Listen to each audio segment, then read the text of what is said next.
So let's talk about The Little Mermaid's recent trailer, probably the last one they're going to put out before the movie comes out in May.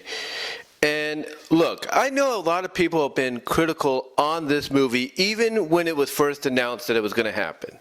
Even when Halle Bailey, I think that's her name, was announced to be Ariel and all that. I know people have been crapping on this film, and honestly, I don't blame anybody for feeling that way. I really don't. But there's an old saying of looks can be deceiving, or don't judge a book before don't judge a book by its cover, if you will. And I look at The Little Mermaid, and by the recent trailer I saw, there are some things people are not going to be too fond about, with, especially when it comes to the visuals, like, basically the nighttime situation, with the boat and everything being too dark and, something like, and stuff like that. Obviously, that could all be fixed in pre-production, not pre-production, but in post-production, they can, lighten all that up. There's no doubt about it. There's no doubt about it. They can, lighten all that up, touch it up a bit before it gets released. So there's no issue there. And I understand that, they don't like the idea that that some of the characters are presented in the way that they are. I mean, we see what Sebastian looks like. We see what Scuttle looks like. I think we see what Flounder looks like. Again, we're not really sure whether he's a regular, fish, or he's going to be a regular yellow and blue fish, I should say, or if he's going to be a puffer fish. We don't know. We don't know. But the thing is, I get there are some things people may not like about it, but the one thing that's always been memorable about The Little Mermaid, and the reason it's looked at as basically the foundation that kickstarted the Renaissance in animation for Disney back in the 90s, late 80s, early 90s, early to mid 90s and all that. The reason it's looked at as basically the foundation, if you will, the founder, if you will, of that Renaissance is the songs. It's not just the bright and colorful, animation that we got, from it. It's the songs. It is Under the Sea, Part of Your World, Kiss the Girl, Poor Unfortunate Souls. It's those songs. It's those songs that basically made the movie what it is. It made it a legend in animation. There's no doubt about that. And if the songs can be pulled off in a way that's identical to the original presentation of the movie, if not better, then I think that's all that really matters. Are they going to have a few things in there that are a little bit different in the story? Absolutely. They're definitely going to have things that are different. There are going to be some things that they cannot do in live action, that they did in the original animated feature. I get that. But I look at the fact that this movie might surprise people. It really might. I mean, I get some people didn't like the Lion King remake, but guess what happened? That got critical praise across the board. It really did.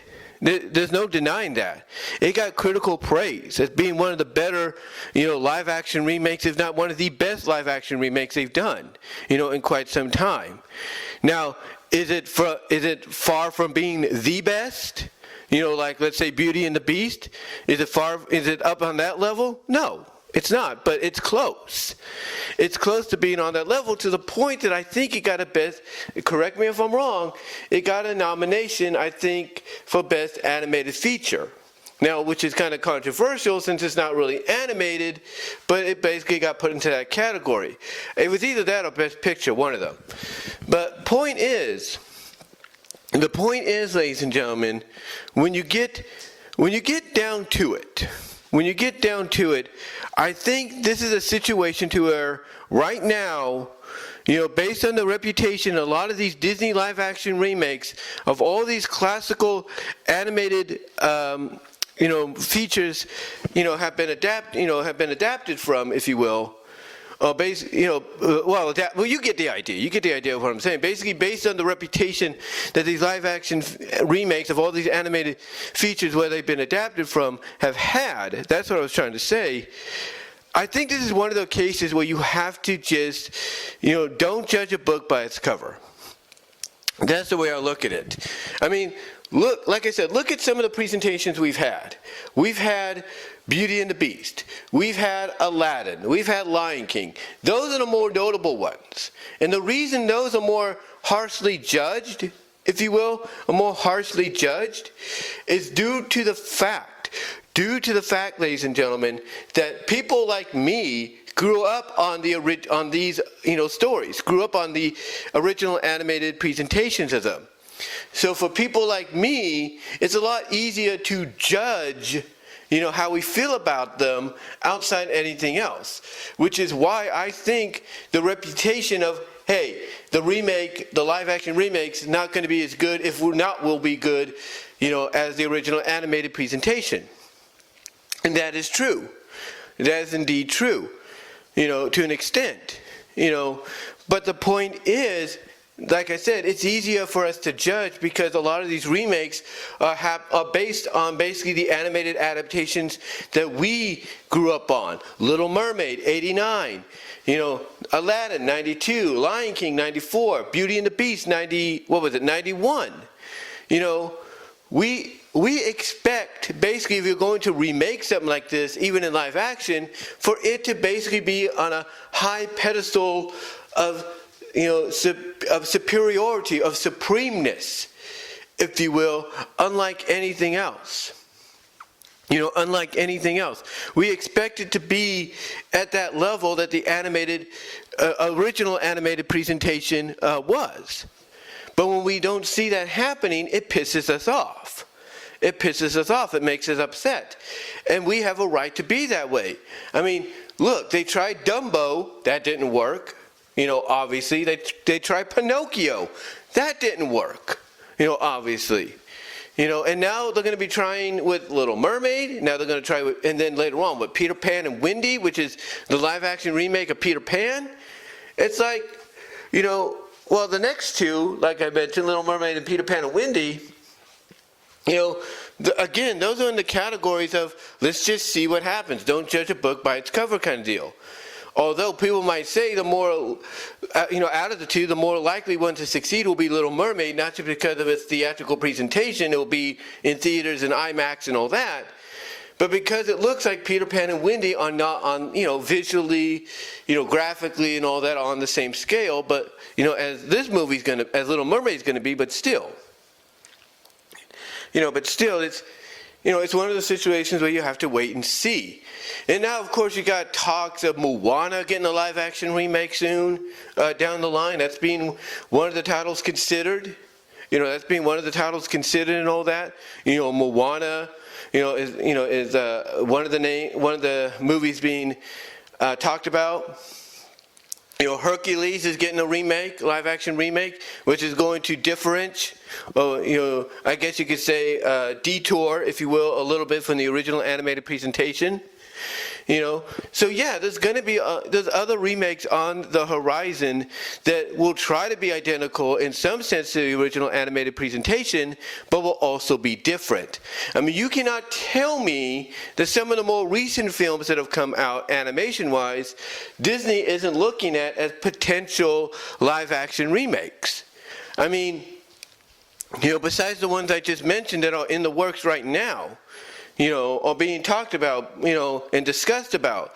Moana is one, like I said, one that's getting discussed about and talked about. Hercules is in the works right now as we speak. But you cannot tell me they're not looking at something like, let's say, Disney Pixar's Brave. They're not looking at Encanto. They're not looking at Raya and the Last Dragon. Heck, they're not looking at Frozen, if you will. Or even Lilo and Stitch. Lilo and Stitch is getting a live-action remake. There's a lot of other titles that are on the horizon to get the same treatment. And right now, those, like Little Mermaid, which comes out in 2 months, like Peter Pan, which comes out later this year on Disney+, these are wait and see, don't judge a book by its cover, movies, that are basically on the verge of becoming reality and might be better than what we anticipate, than what we are projecting them to be. They might surprise us. They might surprise us. So I would not basically, go all negative right now on Little Mermaid, before it comes out, because yes, it might not, some of the visuals and, of the characters, the presentation of the characters like Sebastian, Flounder, Scuttle, that may not, they may not be basically, the way you want them, but hey, just because they may not look the way you want them, some people are saying Sebastian looks like a freaking Disney version just based on the eyes, a Disney version of Mr. Krabs and SpongeBob. That's pretty much, I think, one of the comparisons they've made. But still, outside of that, it does not mean the movie won't be good. It might surprise you.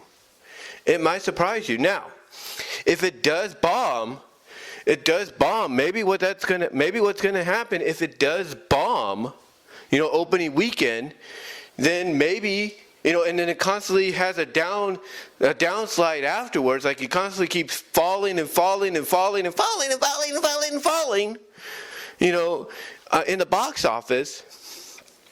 Maybe that's going to be the wake-up call. Maybe this will be the wake-up call to be like, okay, no more live-action remakes after Peter Pan, and the ones that we have, in the planning processes or in pre-production process, let's put on hold right now, but until we can figure out how to present them in a way that fans will enjoy them. And I think that's what could potentially happen. I think, honestly, the future of all live-action remakes, the ones that are in pre-productions, the ones that are in talks to be made into live-action remakes and stuff, the ones that are in pre-production, I think right now the futures all hang, if you will, on the success of The Little Mermaid. And if The Little Mermaid, the live-action remake, does not succeed, in the way Disney's hoping it will, then yeah, I could see, Disney kind of reconsidering the way they basically present, these live-action remakes. I could see them kind of reconsidering and saying, okay, guys, let's not rush into anything right now. Let's put this on hold right now. And kind of figure out a different method on how to present, these live-action remakes. If you don't know this by now, according to reports, Bob Iger has pretty much said, hey, let's slow down on the MCU stuff, and not be in a hurry to bring it all out. Let's space it out. Let's take our time with it. Let's make these MCU films into what they used to be, and that is major events.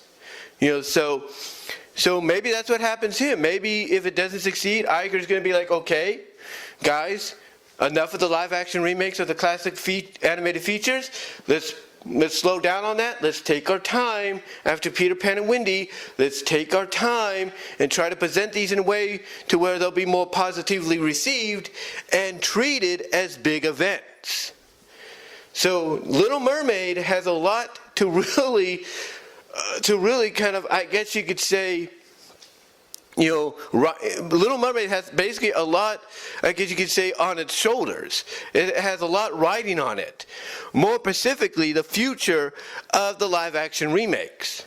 Because if it doesn't succeed, I can see Peter Pan and Wendy being the last one they do for a while, afterwards on Disney Plus, and then keeping the rest on hold for the time being and wanting to take their time with it. I could see that happening. So Disney has got to hope and pray that if they want to continue this string of live-action remakes, year after year after year, potentially, that they have to hope for the success of this film. And like I said earlier, I think the success of this film won't just depend on, its visual presentation and how it kind of tells the story identical, if not a little different than the original, but also it's going to depend on how the songs are presented, how the songs are received, if you will, in the long run. That's what it's going to really depend on. That's what it's really going to be hanging on to help it succeed.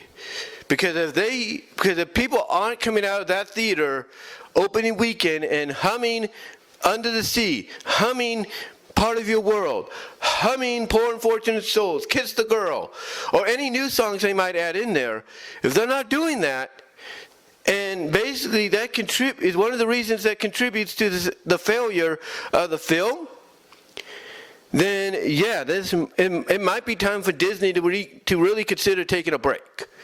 And that's a fact. That's just the reality of it. So Little Mermaid, like I said, has a lot riding on it, and a lot on its shoulders, when it comes to basically the future of the live action remakes. But as the saying goes, let's reserve judgment for right now. Let's reserve judgment. Let's not judge a book by its cover, because you know what? This might surprise us. This might surprise us, if you will. Because when you think about it, Cinderella, when they did the live-action remake there, surprised us. The two Alice movies, they did the live-action remakes on that, and basically made it a lot different than people expected by bringing in Tim Burton and all that. That surprised us. Heck, I remember back in the 90s when they started this trend a little bit with 101 Dalmatians. That succeeded. And even the second one succeeded. The point is, it can be done right. To an extent, it can be done right. The only question is, how right can they get this with Little Mermaid? I mean, Maleficent, which was basically their take on Sleeping Beauty, succeeded to the point that it got a sequel.